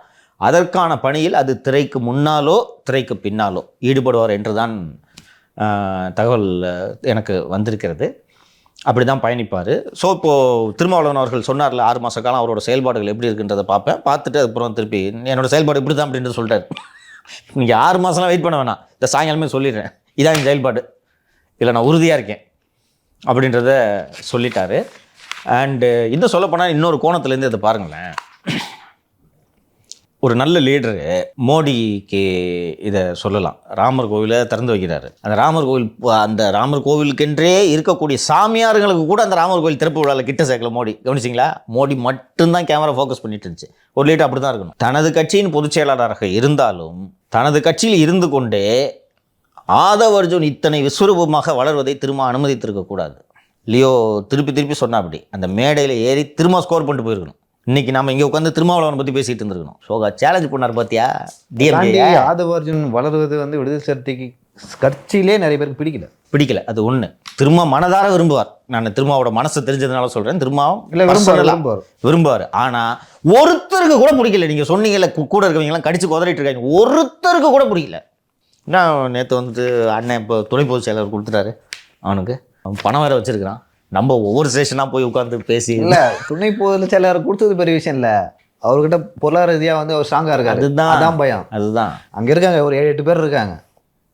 அது அவங்களுக்கு பிரச்சனை இல்லை. அவர்கிட்ட பணம் இருப்பது தான் பிரச்சனை. ஆனால் அவரோட நன்மைக்காக பேசலையேங்க சார். திருமாவை தான் வந்து ஆட்சியிலும் அதிகாரத்திலையும் பங்கு வேணும் அப்படின்னு அவருக்காக பேசுகிற மாதிரி தான் தெரியுது. இப்படிதான் இருக்குது. மற்றவங்கெல்லாம் அவர்களோட நன்மைக்காக தானே கட்சியில் இருக்காங்க. என்ன இப்போ இந்த கட்சியில் இப்போ நேற்று இந்த விழுந்து புராண்டினாங்கன்னு சொன்னீங்களே, அவர்களெல்லாம் தலித் விடுதலைக்காக அங்கே இருக்காங்கன்னு நினைக்கிறீங்க? அவர்கள் நன்மைக்காக அங்கே இருக்கிறார்கள். அப்போது இது டிஎம்கேல போனால் எம்எல்ஏ சீட்டு கிடைக்காதுன்றதுக்காக தான் விசிகள் இருக்காங்க. இல்லைன்னா என்ன திருமாவோட கரத்தை வலுப்படுத்துறது இவங்களோட நோக்கமா? தலித்துகளுக்கு அதிகாரம் வாங்கி தருது இவங்க நோக்கம் நினச்சிட்டு இருக்கீங்களா நீங்கள்? இவர் உள்ளபடியே ஒடுக்கப்பட்டவர்களுக்கும் எளியவர்களுக்கும் அதிகாரம் கிடைக்க வேண்டும் அப்படின்னு சொல்லியிருக்கிறாரு. இப்போ ஒரு ஹைப்போதட்டிக்கலாக ஒரு கேள்வி கேட்குறேன். திமுக என்ன பண்ணிச்சுன்றதை நான் சொன்னேன். இப்போ உங்கள்கிட்ட நீக்கிட்டு வாங்க, அவ்வளோதான். இல்லைன்னா உறவை முடிச்சுக்கலாம், இனிமேல் அண்ணன் தண்ணி கிடையாதுன்ட்டாங்க, ஒதுக்கி வச்சிருவோம் அப்படின்ட்டாங்க. திமுக ஆதவ அர்ஜுன் விவகாரத்தை கையாண்ட அணுகுமுறை சரியா? அதாவது நீக்கிட்டு வாங்க அப்படின்னு சொன்னது சரியா? சொல்லுப்பானே. திமுக என்ற கட்சியை பொறுத்த வரைக்கும் அவங்க வந்து எப்படியெல்லாம் விடுதலை சிறுத்தை கட்சி ஆட்டி படைக்க முடியுமோ படைக்கிறாங்க. அவங்கள பொறுத்த வரைக்கும் அது ஒரு நல்ல ஸ்ட்ராட்டஜி. நல்ல ஸ்ட்ராட்டஜி இல்லை சார். 2026 எலெக்ஷனுக்கு வந்து இப்போவே ஆட்டி வைக்கிறாங்க, நீங்கள் வந்து என் கைக்குள்ளே இருக்கணும் அப்படின்னு சொல்லிட்டு. அது சரின்னு தான் நான் பார்க்குறேன். அந்த கட்சியை பொறுத்த வரைக்கும் அது சரி. இப்போது பொதுவாக வந்து மன்னராட்சி தாத்தா அப்பா இப்போ வந்து உதயநிதி அவர்கள் வந்திருக்காங்க. ஆனால் அந்த கட்சிக்குள்ளே பார்த்தீங்கன்னா கழக குரலே எழும்புனது இல்லை. குறைஞ்சபட்சம் கனிமொழி கூட அவங்களுக்கு எதிராக பேசினது கிடையாது. இனிமேலும் பேச மாட்டாங்க. நெக்ஸ்ட்டு அப்படி இருக்கும்போது அவர் தொடர்ந்து எல்லாருமே சொல்லிட்டு இருந்தது என்னன்னா, அவர் மக்களால் தேர்ந்தெடுக்கப்பட்டவர் தான், மன்னர் ஆட்சிக்குள்ள வரமாட்டாங்க அப்படின்னு சொல்லிட்டு. ஒருவேளை ஒருத்தர் கழக குரல் எழுப்புனா அவங்களுக்கு என்ன நடக்கும் அப்படின்னு காட்டியிருக்காங்க. கரெக்டாக சொன்னீங்க. இது ஒரு லியோ சொன்ன மாதிரி, நீங்கள் சொன்ன மாதிரி, இது வெளிப்பார்வைக்கு இது ஒரு நல்ல நடவடிக்கையாக தோன்றலாம். அதாவது உறுதியாக இருக்குது ஒரு பெரிய கட்சி. பிஜேபி பண்ணுறதுல எல்லா கட்சியும் முழுங்கி ஏப்பம் விடுறது அது மாதிரி. ஆனால் லாங் ரன்னில் இது உங்களுக்கு பலனளிக்காது. ஓகேங்களா? நீங்கள் எந்த காரியத்தை செஞ்சீங்கனாலும் எலக்ட்ரோலாக பலனளிக்கணும். தேர்தலில் உங்களுக்கு அது பலனை அளிக்க வேண்டும். இப்போ நீங்கள் பண்ணிட்டீங்க, நீங்கள் ஒரு உறுதியான கட்சின்னு காமிச்சிட்டிங்க. எங்கள் பேச்சை கேட்டுட்டு இருக்கிறதா இருந்தால் இருங்க கூட்டணியில், அங்கே போய் உட்காந்துக்கிட்டு மன்னர் மாங்காய் பரம்பரைலாம் ஏதாவது பேசுனீங்கன்னா அவள் தான் என்ன ஆச்சு பார்த்தீங்கல்ல அப்படின்ட்டு நீங்கள் ஒரு ஃபேர்ம் பார்ட்டி அப்படின்றத காமிச்சிட்டிங்க. லியோ சொன்னது மாதிரி தம்புக்கு கீழே வச்சுருக்கோம் நாங்கள், எங்கள் கைப்பிடிக்குள்ளே கூட்டணி கட்சிகளை வச்சுருக்கோம். எல்லோரும் பாருங்கள் சண்டை போட்டுட்ருக்காங்க. அது மாதிரி ஆட்கள் தான் எங்கள் கூட இருக்கணும் அப்படின்றது நீங்கள் ஒரு அத்தாரிட்டேட்டிவ் பார்ட்டியாக நிரூபிச்சிட்டிங்க. பட் ஒரு கூட்டணி வைக்கும்போது அந்த கூட்டணி எப்போது வெற்றி பெறும் என்றால் ஓட்டு டிரான்ஸ்ஃபர் ஆகும். ஓகேவா? அதுதான் ஒரு நல்ல கூட்டணி என்பதற்கான பலன். உதாரணத்திற்கு 2024 மக்களவைத் தேர்தலில் தேமுதிக அதிமுக கூட்டணியை சொல்லலாம். தேமுதிகவால் அதிமுக பலன் அடைந்தது, அதிமுகவால் தேமுதிக பலன் அடைந்தது. தேமுதிகவுக்கு ஒரு 2% வாக்கு இருந்துச்சுன்னா ஏடிஎம்கே கூட சேர்ந்ததுனால குரோ ஆச்சு. அதுபோல் விசிகே அண்ட் திமுக சேர்ந்து இருக்கும் பொழுது ரெண்டுக்கும் மியூச்சுவலாக ஓட்டு டிரான்ஸ்ஃபர் நடக்கணும். விசிகே நிற்கிற இடத்துல திமுக ஓட்டு விசிகேக்கு வரணும், திமுக நிற்கிற இடத்துல விசிகே ஓட்டு திமுகவுக்கு வரணும். இந்த ஓட்டு டிரான்ஸ்ஃபர் நடக்கணும். இந்த நடவடிக்கையின் மூலமாக அந்த ஓட்டு டிரான்ஸ்ஃபர் நடக்காது. நான் ஒரு விடுதலை சிறுத்தைகள் தொண்டனாக இருந்தேன்னா நான் எப்படி பார்ப்பேன்னா, எங்கள் தலைவரை எப்படி அவமானப்படுத்துனீங்க, தலைவரான அவங்க கூட இருக்கலாம், நீங்கள் தோக்கணும். இப்போதும் எனக்கு விடுதலை சிறுத்தைகளில் இருக்கக்கூடிய நண்பர்கள் என்னிடம் சொல்வது, இந்த தலைமை குழு நிர்வாகிகள், எம்எல்ஏக்கள், எம்பி திரு ரவிக்குமார் போன்ற திமுக உறுப்பினர்கள் ஆதவ அர்ஜுன் மீதான நடவடிக்கையை வரவேற்கிறார்களே தவிர கீழ்மட்ட நிர்வாகிகள் யாரும், மாவட்ட செயலாளர்கள், கட்சியின் தொண்டர்கள் அண்டு கட்சியை வந்து ஒரு அடுத்த கட்டத்துக்கு திமுகக்கு நிகராக வளர்க்கணுன்ற எண்ணத்தோட ஆதவ அர்ஜுன் வேலை பார்த்தாரு. அந்த ஒரு லியோ கூட குறிப்பிட்டார், கள்ளக்குறிச்சி மாநாட்டில் ஆதவ அர்ஜுனுக்கு வரவேற்பு பார்த்தீங்கல்ல. அவர்கள் இந்த நடவடிக்கையை விரும்பவில்லை. ஒருத்தன் ஃபஸ்ட்டு எல்லா திராவிட கட்சிகளுக்கு, எல்லா கம்பெனிக்காரனும், எல்லா தொழில் எதுவும் துட்டு கொடுப்பான். விடுதலை சிறுத்தைகளுக்கெல்லாம் நீங்கள் கெஞ்சணும். கிட்டத்தட்ட சிபிஎம் மாதிரி உண்டியல் குலுக்கி கட்சி தான் அது. அப்படி இருக்கும்போது பணத்தோடு ஒருத்தன் வந்து என் பணத்தையும் நான் செலவு பண்ணுறேன், உங்கள் கட்சியை வளர்க்குறேன், அவர்களுக்கு நிகராக வளர்க்குறேன்ட்டு ஒரு ஆள் வரும்போது அவனையும் விரட்டி விட்டுட்டு அண்ணன் என்ன பண்ண போகிறாரு? உங்களுக்கு ஞாபகம் இருக்கும்னு நினைக்கிறேன் இல்லையோ, கட்சியில் தொலைக்காட்சி தொடங்கிறதுக்காக தங்க நாணயம் வசூல் பண்ணார், ஞாபகம் இருக்கா? திருமாவளவன். மற்ற கட்சியில் ஈஸியாக சேனல் ஆரம்பிச்சிடுவாங்க, இவங்களால முடியல. அந்த அளவுக்கு பொருளாதாரத்தில் கடுமையாக ஒரு இன்றைக்கும் நலிவடைந்த ஒரு கட்சி தான். அப்படி இருக்கும்போது தொண்டை எப்படி பார்ப்பான்? நமக்குன்னு செலவு பண்ணுறதுக்கு ஒருத்தன் வரான், அவனை போய் வரட்டி விட்டீங்களே. அப்போது தொண்டர்களின் வாக்குகளை நீங்கள் இழப்பீர்கள். கருணாநிதி உயிரோடு இருந்தால் இதை எப்படி கையாண்டிருப்பார்னு சொல்லி அதோட முடிச்சுக்கலான்னு நினைக்கிறேன். கலைஞர் கருணாநிதி அவர்கள் உயிரோடு இருந்தால் இதை இப்படி வளர விட மாட்டார். இந்த தம்பியை கூட்டிகிட்டு சாயங்காலம் வந்து என்ன பாரு அப்படின்னுவார் திருமாக்கிட்ட. கூட்டிகிட்டு வந்த உடனே ஆதவ அர்ஜுனை கூட்டிகிட்டு வந்துட்டு, ஏம்பா வளர்கிற பையன், உனக்கு என்ன பிரச்சனை? எனக்கு சங்கடம் ஏற்படுத்துறது கூட பரவாயில்ல, உன்னை கூப்பிட்டு உடனே துணை பொதுச் செயலாளர் ஆக்குனாரு, அவருக்கு இவ்வளோ சங்கடத்தை நீ ஏற்படுத்தலாமா? இன்னும் உனக்கு வயசு இருக்குது, எவ்வளவோ வளர வேண்டியது இருக்குது. நாங்கள்லாம் அந்த காலத்தில் எவ்வளோ கஷ்டப்பட்டு தலித்துகளுக்கெல்லாம் எவ்வளோ உதவி செஞ்சுருக்கோம். நம்ம எல்லாம் ஒன்றா சேர்ந்துருந்தால் தானப்பா இப்படி பண்ண முடியும் அப்படின்னு. ஆதவ அர்ஜுன், யோ அதெல்லாம் முடியாதே போய் அப்படின்னு சொல்ல முடியும்? இல்லை தலைவரே அப்படின்னு. போ, வெளியில் போயிட்டு சுமூகமாக பேச்சுவார்த்தை முடிந்ததுன்ட்டு போன்னு சொல்லிவிட்டு மறுநாள் கடிதம் எழுதுவார். நேற்று என்னை சந்திக்க வந்த தம்பி ஆதவ அர்ஜுன் எனக்கு ஒரு நூலை பரிசீலித்தார். அந்த நூலிலே டாக்டர் அம்பேத்கர் அப்படின்னு உருட்டி, இன்னும் சொல்லப்போனால் அந்த அந்த புத்தக வெளியீட்டு விழா, அம்பேத்கர் புத்தக வெளியீட்டு விழா இருக்குல்ல, விஜய் கலந்துக்கிறதா இருந்தாலும் அங்கே போய் இவர் உட்காந்துட்டு விஜய் டம்மி பண்ணியிருப்பார். கரெக்டா? தம்பி விஜய் இருக்கிறாரு, நான் அந்த காலத்திலே சிவாஜி கணேசனை பராசக்தி மூலமாக நான் உருவாக்கினேன், தம்பி விஜய்க்கு இன்று எனக்கு வசனம் எடுத்த வாய்ப்பு கிடைக்கவில்லை அப்படின்னு ஒரு பேசுகிறோன்னா விஜய் வந்து அவருடைய வசனத்தில் நடிக்க எனக்கு உள்ளுக்குள்ள பயமாக இருக்கும், எழுதிர போகிறாருன்னு, இருந்தாலும் அவருடைய வசனத்தில் எனக்கு நடிக்க வேண்டும் என்று ஆரம்பினா அந்த மொத்த நிகழ்ச்சியையும் தான் பக்கம் திருப்பியிருப்பார். இதான் லீடர் கழக்கு.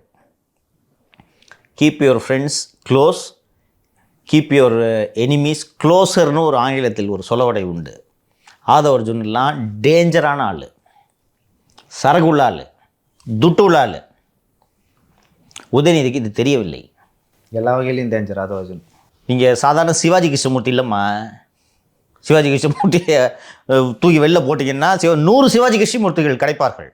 இன்னொன்று, சிவாஜி கிருஷ்ணமூர்த்தியால் கட்சிக்கெல்லாம் பெரிய டேமேஜ் ஏற்படுத்த முடியாது, ஆனால் ஆதவ அர்ஜுனால் டேமேஜ் ஏற்படுத்த முடியும்.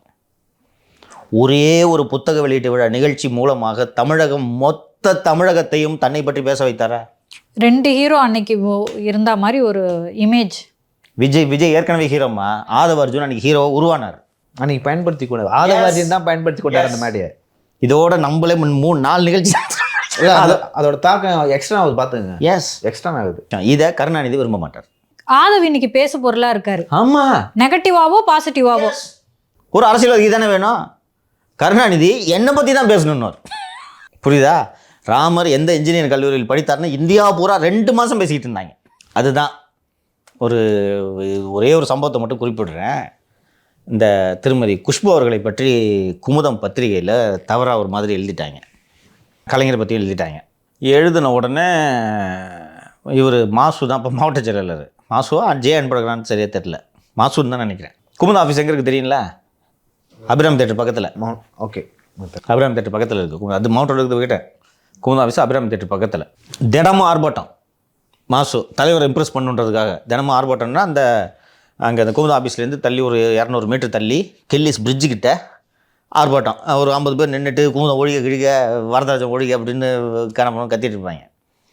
ஒரு 3 நாள் ஆர்ப்பாட்டம் போன உடனே கூப்பிட்டு போதியா நிறுத்தியா, அப்புறம் எழுதுறதை நிறுத்திட போகிறாங்க நம்மளை பற்றி கூப்பிட்டு சொன்னார். எதுக்குன்னா நல்லதோ கெட்டதோ என்னை பற்றி பேசிகிட்டு இருக்கணும். இதைத்தான் ஒரு அரசியல்வாதி விரும்ப வேண்டும். இப்போது ஆதவ அர்ஜுனை எதிரியாக்கிட்டாங்க, சரியா? ஆதவ அர்ஜுன் மற்றவங்களுக்கு தெரியுதோ இல்லையோ, திரும்ப வந்து எனக்கு எந்த அழுத்தமும் இல்லைன்றது ஊர் நம்பலாம், ஆதவுக்கு தெரியாதா? மினிட் பை மினிட் என்ன நடந்துட்டு இருக்குதான் கட்சிக்காரன் ஆதவக்கிட்ட சொல்லிட்டு இருக்கிறாங்க. அப்போது நீங்கள் ஆதவை எதிரியாக்கிட்டீங்க. இன்றைக்கி ஆதவோட அறிக்கையிலேருந்து பார்க்கும்போது இந்த மன்னர் பெருமையை ஓழிச்சிட்டு தான் பாஸ் நான் மறுவேலை பார்ப்பேன்னு சொல்லிட்டாரு. இப்போது அவர்கிட்ட எவ்வளவு செல்வம் இருக்குது உங்களுக்கு தெரியும். இன்னொன்று, அவரை சீண்டி அவமானப்படுத்திட்டீங்க. ஃபஸ்ட்டு ஏற்கனவே 1500 கோடி துட்டை வாங்கிட்டு ஏமாற்றி வெளில அனுப்பிச்சிட்டாங்க. அண்ட் அவர் உருவாக்கிய நிறுவனம் பெண். அவர் ஆதவ அர்ஜுனுக்கு இதெல்லாம் ரொம்ப பிடிக்கும், ஓகேவா? இந்த ஸ்ட்ராட்டஜிஸ் பண்ணுறது, எலெக்ஷனுக்கு பின்னாடி இருந்து அனலைசிஸ் பண்ணி அவருக்கு என்னென்னா நார்த் இந்தியாவிலேருந்து பிரசாந்த் கிஷோர் தான் வந்து பண்ண தெரியுமா, எங்களுக்கு மூளை இல்லை, நான் பண்ணுறேன் பாருன்ட்டு அவர் உருவாக்கியது தான் பெண் நிறுவனம், ரைட்டா? ஸோ அது பெண் நிறுவனத்தெல்லாம் உருவாக்கி முடித்தவொடனே நீ தேவையில்ல போ நான் பார்த்துக்கிறேன்ட்டு அவங்க ஒரு சபரிசை அவங்க உறவினர் காயத்ரி என்பவரை தூக்கி தலைமை பொறுப்புக்கு கொண்டு வந்து அர்ஜுனை வரட்டி விட்டார். அதில் தான் பிரச்சனை, முரண் தொடங்குது. முதல்ல துட்டையும் வாங்கிக்கிட்டு நான் உருவாக்கின நிறுவனத்தையும் வந்து என்னை விரட்டி விட்டீங்கன்றது ஆதவ அர்ஜுனுக்கு அந்த கிரட்ஜ் இருந்துச்சு. இப்போ ஏற்கனவே அவர் ஒரு பெண் என்ற நிறுவனத்தை உருவாக்குனார். இப்போ நீங்கள் தொடக்கத்தில் குறிப்பிட்ட மாதிரி வாய்ஸ் ஆஃப் காமன் ஏற்கனவே ஒன்று வச்சிருக்கிறாரு. பெண் நிறுவனத்தில் இருக்கிறவங்களே வேலைக்கு எடுக்க முடியாது ஆதவ அர்ஜுனால. எவ்வளோப்பா வாங்கிட்டு இருக்க சார்? 40 வாங்கிட்டு இருக்கேன். 60 வா, வரமாட்டாங்களா? மார்க்கெட்டில் டேலண்ட் கிடைக்காதா? வந்து என் வாழ்வின் லட்சியமே உங்களை வீழ்த்துவதுன்ட்டு அப்படிதான் வேலை பார்க்க போறாரு இன்னைக்கு. இப்போ ஒருவேளை திமுகவையும் திமுகக்குள்ள இருக்கவங்களை பத்தி தெரியலன்னா கூட அந்த கூடாரத்தை உடைக்கிறது கஷ்டம். ரொம்ப அருமையான பாயிண்ட் சொன்னீங்க. ஆனா எல்லா நெகட்டிவ் பாசிட்டிவ் எல்லாம் தெரியும் ஆதவ அர்ஜுனுக்கு. இன்னொன்னு, அவ்வளவு பெரும் பேசுவாமா? மன்னர் பரம்பரை ஒழுகினோன்னு சொன்னது லியோ தொடக்கத்திலே சொன்ன மாதிரி திமுக இருக்கவனுக்கு தான் சந்தோஷம். மினிஸ்டருக்கு மாவட்ட செயலர் எல்லாத்துக்கும் சந்தோஷம். அதை தாண்டி ஆதவ அர்ஜுன் வந்து ஒரு basketball sportsman. Yes, ஸ்போர்ட்ஸ் மேனாக இருக்கும்போது அவங்களுக்கான கரேஜ் இருக்குல்ல. ஏன்னா நானும் காலேஜ் டைமில் வந்து விளையாடிருக்கேன், ஸ்கூல் டைமில் விளையாடிருக்கேன். அவங்களுக்கான கரேஜ் வந்து எதையுமே ஃபேஸ் பண்ணுவாங்க, எந்த எல்லைக்கும் போவாங்க. அது ஒரு பேஸ்கெட் பால் ஆக்சுவலாக ஃபாஸ்டஸ்ட்டு ஸ்போர்ட்ஸ் வந்து உலகத்துலேயே வந்து ஐஸ் ஹாக்கிக்கு அடுத்தது பேஸ்கெட் பால் தான், ஓகேங்களா? அதில் விளையாடுறோம் எவ்வளோ ஸ்ட்ராங்காக இருப்பான். ஃபிசிக்கலாக மென்டலாக ஓகேவா, அப்படிப்பட்ட ஆதவர்ஜனை போய் நீங்கள் வந்து இப்படி சீண்டி பார்த்து கட்சி விட்டு நிற்கினா சும்மா இருப்பார் அவர். அவரே சொல்லிக்கிறார், நான் ஒரு ஸ்போர்ட்ஸ் மேனாக இருந்து வந்தேன், சும்மாலாம் வரல அப்படின்னு சொன்னார்ல. உங்க மாலதி குறிப்பிட்ட மாதிரி திமுகவோட வல்னரபிலிட்டிஸ் பூரா தெரியும். இது எல்லாத்தையும் தாண்டி திமுகவில் இந்த தேர்தல் சமயத்தில் உள்ளடி வேலைன்னு கேள்விப்பட்டிருக்கீங்களா? சொந்த கட்சிக்காரனையே தோக்கடிக்கிறதுக்கு இது மாதிரி துட்டு கொடுத்து திமுகவுக்கு வேலை செய்கிற ஆளுங்களை வேலைக்கு வாங்க முடியாது. எல்லா கட்சியும் இது பண்ண கேள்விப்பட்டிருக்கீங்களா? எல்லா கட்சியும் பண்ணுவோம். அப்போ நானும் லியோவும் வேட்பாளர்னா லியோ காலி பண்ணுறதுக்கு லியோ கட்சிக்காரனுக்கு துட்டை கொடுத்து நீ வேலை செய்ய. வந்து திருச்சியில் மகேஷ் பாபு அவரோட ஆதரவாளுக்கு சீட்டு ரைட்டு விடு. அண்ணன் நேரு என்ன பண்ணுவார் இப்போ இது மாதிரி உள்ள, ஏன்னா அந்த திமுகவோட பலம் எதுன்னு கேட்டிங்கன்னா அந்த கட்சியோட உட்கட்டமைப்பு, வட்ட செயலாளர், ஒன்றிய செயலாளர்னு கீழே இருக்கிறவங்க தான். அவங்கள துட்டு கொடுத்து வாங்க முடியாதா? வேலை ஒன்றும் இல்லை, நீ வேலை செய்யாத பண்ணுறதுக்கு துட்டை கொடுத்தா முடிஞ்சு போச்சா? இது எவ்வளோ பெரிய ஆபத்து. இதை கருணாநிதி உணர்ந்திருப்பார். இந்த மாதிரி எளிமையாக ஒரே ஒரு உதாரணத்தை சொல்லி முடிச்சிடுறேன். மாறன் குடும்பத்தினர் தங்கள் குடும்பத்தை தங்களை வைத்து வளர்ந்து, தங்களை வைத்து சன் டிவியை தொடங்கி மிகப்பெரிய கோடீஸ்வரர்கள் ஆகி தங்களையே ஏமாற்றினார்கள் அப்படின்றது வந்து எந்த அளவுக்கு கோபத்தை ஏற்படுத்தும். குடும்பத்தில் சண்டை மூட்டி விட்டாங்க. கூப்பிட்டு சொல்கிறாரு, இந்த சர்வேவை போடாதப்பா அப்படின்னு. வம்புக்கு சர்வே போட்டு அழகிரிக்கு 2% போட்ட உடனே அந்த ஆள் விட்டு கொளுத்தினார் ஆபீஸை. அப்போ அது எவ்வளோ கோபத்தை ஏற்படுத்தும். கோபப்பட்டார், ஞாபகம் இருக்கா? அழகிரி தான் கொலை பண்ணாருன்னு சொன்ன உடனே இப்போ வரைக்கும் அது ஒரு களங்கம் தானே சத்தியம். ஏய் நீ பாத்தியாடா நீ அந்த அளவுக்கு டென்ஷன் பார்த்ததே இல்லை, ஞாபகம் இருக்கா? அந்த எவ்வளோ கோபப்பட்டார் ஞாபகம் இருக்கா? அந்த கோபத்தை மென்று முழுங்கிக்கிட்டு எதுக்கு இதயம் இனித்தது கண்கள் பணித்தனன்னு எதுக்கு சொன்னார் கருணாநிதி? சன் டிவி ஆபத்தான எதிரி. அவங்களோட அது தெரிஞ்சுதான் உடனே கலைஞர் டிவி ஆரம்பித்தார். கலைஞர் டிவி ஆரம்பித்த பிறகும் கூப்பிட்டு சேர்த்தார். இவர்கள் ஆபத்தான எதிரி, அவங்கள தள்ளி வைக்கக்கூடாது. கூப்பிட்டு வாப்பா, என்னப்பா எம்பி சீட்டாவா வாங்கிக்கவா, முடிஞ்சு போச்சா? இருக்காங்களே கூட. இன்றைக்கி மாறன் எதிராக பேசுகிறாங்களா? அன்னைக்கு சன் டிவி பலத்தை வச்சுட்டு அடி நடிச்சாங்க. இன்னும் சொல்ல போனால் 2G ஊதுனதே அவங்க தான். ஞாபகம் இருக்கா? டெய்லி போடுவாங்க. டெய்லி நியூஸ் 2G அப்டேட் வந்து சன் டிவியில் தான் வரும். ஞாபகம் இருக்கா? புரிஞ்சுக்கிட்டு தான் சேர்த்தார். மிகப்பெரிய தவறை ஸ்டாலின் செய்திருக்கிறார். சார், இது தவறுன்னு பார்க்குறத விட நான் எப்படி பார்க்குறேன்னா, நீங்கள் எப்போவுமே ஒன்று சொல்லுவீங்க, நேச்சர் வந்து அது சமநிலைப்படுத்திக்கிட்டே இருக்கும் அப்படின்னு சொல்லிட்டு. இப்போது திமுக வந்து பல விஷயங்கள் வந்து கோட்டை விடுது. ஃபார் எக்ஸாம்பிள், அரசு ஊழியர்கள் என்ன சொல்கிறாங்க, எதிர்க்கட்சியாக தான் நீங்கள் செயல்படுவீங்கன்னா உங்களை எதிர்க்கட்சியாக ஆக்குறோன்னு சொல்கிறாங்க. ஓகே, ஆனால் அதுக்கு எதிரில் இருக்க அதிமுக பலவீனமாக இருக்குது. அதுக்கப்புறம் இப்போ புதுசாக விஜய் வராரு, அவர் ஓட்டுக்களை சிதறடிக்கலாம். ஆதவ் இப்போ வெளியே இருக்காரு. இப்படிலாம் இருக்கும்போது ஒருவேளை இவங்க சேர்றாங்கன்னு வைங்களேன், அவங்க திமுகக்கு எதிராக எப்படி ஒரு வலுவாக நிற்பாங்க? இது தமிழக மக்களுக்கே தேவை சார். பொதுவாக நீங்கள் சொல்கிறது எப்போவுமே எப்படி இருக்கும்னா, டிஎம்கே ஏடிஎம்கேன்னு 2 கட்சி வேணும்னு நீங்கள் சொல்லுவீங்க. ஸோ இப்போது டிஎம்கேக்கு ஒரு இது வந்துருச்சு, ஆணவன்ற வார்த்தையை கூட நான் பயன்படுத்த மாட்டேன். நான் என்ன, எங்களை யாரும் ஒன்றும் பண்ண முடியாது, அதுக்கு பேர் தான் ஆணவம். அது இன்னொரு வார்த்தையில் சொன்னால் ஒரு லத்தார்ஜி, நம்மளெல்லாம் யாராலையும் அலட்சியம், அந்த அலட்சியம் வந்துருச்சு. அதனால தான் விழுப்புரத்தில் மக்கள் வந்து பாதிக்கப்படுறது, இந்த மாதிரி பல பேர் பாதிக்கப்பட்டு இருக்காங்க, பல பேர் போராட்டம் பண்ணிட்டு இருக்காங்க, இப்படி இருக்காங்க. ஸோ இப்போ லிட்ரலாக டிஎம்கேக்கு எதிராக ஒரு வலுவான ஒரு சக்தி உருவாயிட்டு இருக்கு அப்படிங்கிறதே தமிழக மக்களுக்கு ரொம்ப ரொம்ப ரொம்ப தேவை. நிச்சயமாக நீங்கள் சொல்கிறதுல நான் முழுமையாக உடன்படுறேன். அப்படி போயிடாதுமா, அப்படி நம்ம ஊர் அழிஞ்சு போயிடாது, புரியுதுங்களா? ஒவ்வொரு முறையும் அதிகாரம் கையில் கிடைக்கும்போது திராவிட முன்னேற்ற கழகம் இது போன்ற தவறுகளை தொடர்ந்து செய்திருக்கிறது. 2 வாட்டி ஆட்சியை இழந்திருக்காங்க. 89 கவர்மெண்ட் ரொம்ப நல்லா இருந்துச்சு, 96 கவர்மெண்ட்டு நல்லாவே இருந்துச்சு. ஆனால் 96 கவர்மெண்ட் நல்லா இருந்தும் கூட 2001 கடுமையான தோல்வி அடைஞ்சாங்க.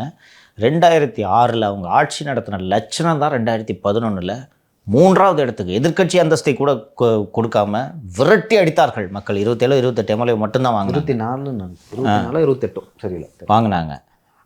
அதை விட அதிகமான தவறுகளை இப்போ செஞ்சிட்ருக்காங்க. நீங்கள் சொன்னீங்களே இயற்கை சமன்படுத்தோன்ட்டு, அதுதான். அது திமுகவுக்கு வேறு யாரும் செய்வினைலாம் செய்ய வேண்டியதில்லை, அவர்களே செய்வினையை செய்து கொள்வார்கள். இப்போ நம்ம த்ரெட்பேராக இதெல்லாம் அனலைஸ் பண்ணிட்டோம்னு நினைக்கிறேன். என்ன நடக்க போகுது அப்படின்றத நம்ம கொஞ்சம் நாட்களில் தெரியும். ஆதவர்ஜன் வந்து என்ன பண்ண போகிறாரு, விடுதலை சிறுத்தைகள் வந்து லைக் எப்படி ஆதவர்ஜன் நாளைக்கே பேசினாலும் எப்படி ரியாக்ட் பண்ணுவாங்க, நிரந்தர நீக்கம் அப்படின்னு கூட வந்தாலும் வரலாம். ஸோ பொறுத்து பார்க்கலாம் என்ன நடக்குது. ரொம்ப நன்றி.